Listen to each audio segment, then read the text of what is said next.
Happy wonderful Wednesday, everybody. We miss you all so much. I was with your teachers yesterday, and I'm going to see them again today. And they say a big hello and give you a big kiss. Mwah. Okay, everybody, good morning again. Today is Wednesday, March 18th, 2020. If everybody could please rise for the Pledge of Allegiance. We're standing tall. We're facing our flag. Hands are placed over our hearts. Salute, pledge. I pledge allegiance to the flag of the United States of America and to the republic for which it stands, one nation, under God, indivisible, with liberty and justice for all. Please remain standing tall for our school mission statement. We are here to be literate, innovative, and proficient scholars who will participate in rich academic learning in a nurturing environment where we will rise. This will be accomplished by creating collaborative and supportive teaching and learning systems involving the entire PS17 community. Okay, family, let me adjust the camera a little bit, pardon me. So yesterday we started reading this book, I Dissent, and I tasked you with starting to collect some evidence on the type of person Ruth is. Before we continue reading, I want to remind you of something that good readers do. Before we pick up from the page that we were on and start reading, let's first remind ourselves of what we learned yesterday, and that's what good readers do. That's one thing that good readers do. So watch me as I do this.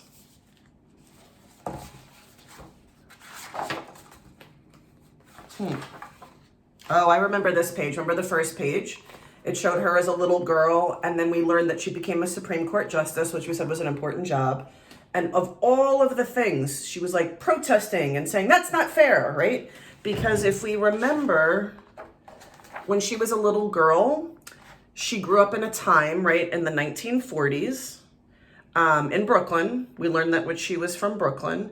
And we learned that at the time that Ruth was a little girl, boys could do certain things that they didn't let girls do. You remember that we learned that?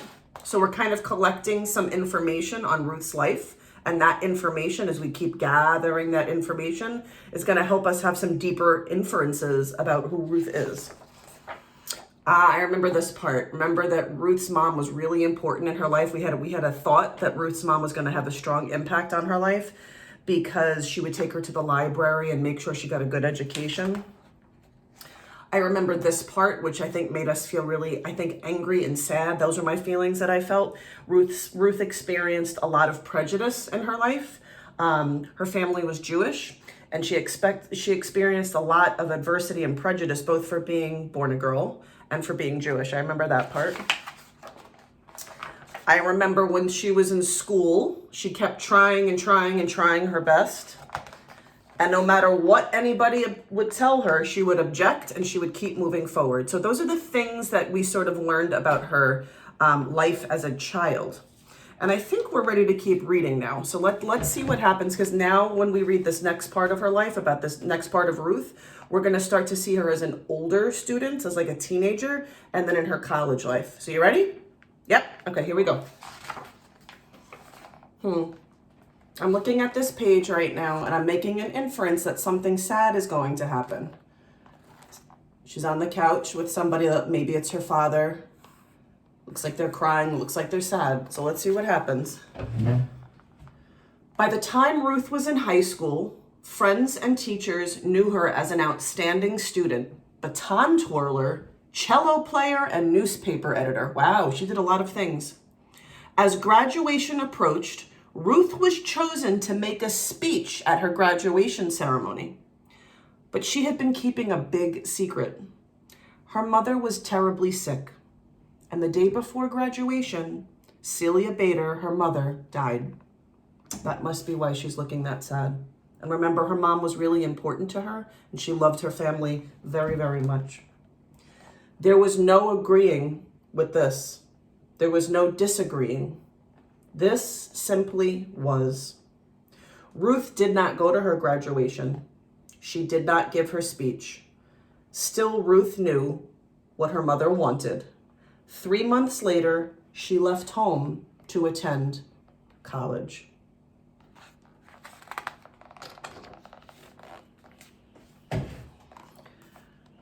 Not many girls went to college in the 1950s. Ruth made friends, but she also met girls who excluded Jews from their clubs. She met boys who thought girls should be looking for husbands. And then she met Martin Ginsburg. Marty was tall and funny. Ruth was small and serious. Marty could make her laugh. They fell in love and hatched a plan. After college, they would go to law school, both of them, lawyers. Ruth had learned, could fight unfairness and prejudice in courts. People thought it was a fine idea for Marty to attend law school. They didn't think Ruth should go. A lady lawyer, people disapproved. So I'm having a strong feeling here because I think that I'm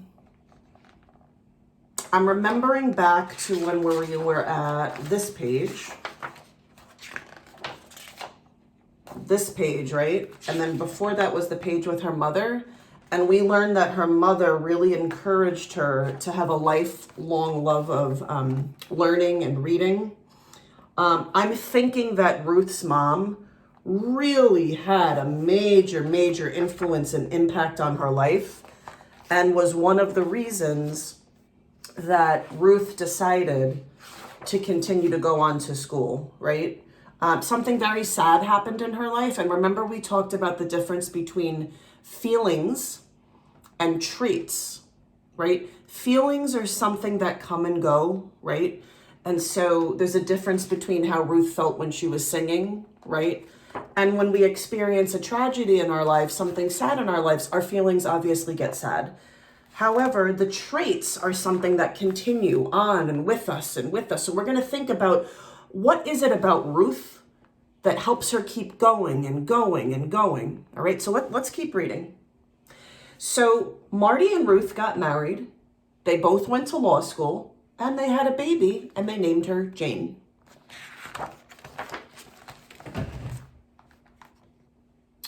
Ruth's law school class had a total of 9 women and 500 men. What? She studied mightily and tied for first place in class. Wow. And yet at graduation time, no one would hire this brilliant lawyer? Ooh, I need to pause here. I'm having really strong feelings right now, which is another thing good readers do. I need to reread this section because I'm having really strong feelings here. And as I'm rereading this, I want you to think about the feelings that are coming up for you. You ready? Ruth's law school class had a total of 9 women and 500 men. She studied mightily and tied for first place in the class. And yet at graduation time, no one would hire this brilliant lawyer. That's making me feel really upset and really kind of angry.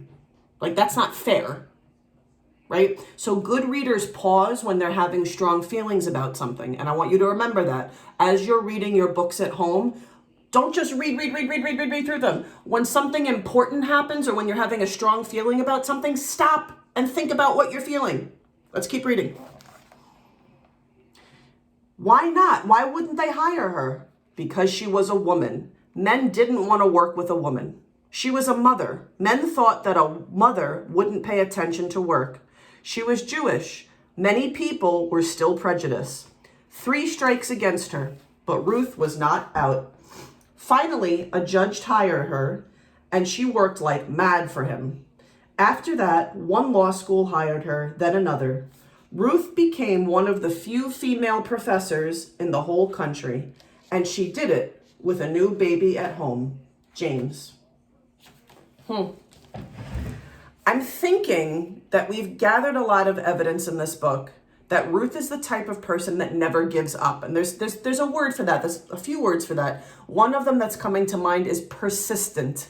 Say it with me, persistent. It seems that Ruth does not give up.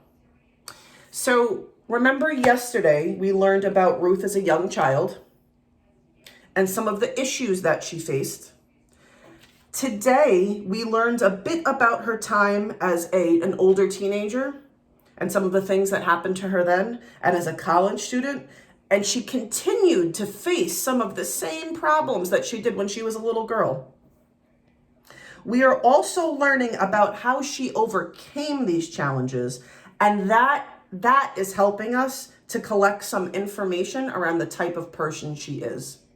So when we continue tomorrow, we're going to see more of her life as an adult and the job that she has, and we want to continue thinking, is Ruth persistent? Is she the type of person that never gives up? Is that something that continues throughout her whole life?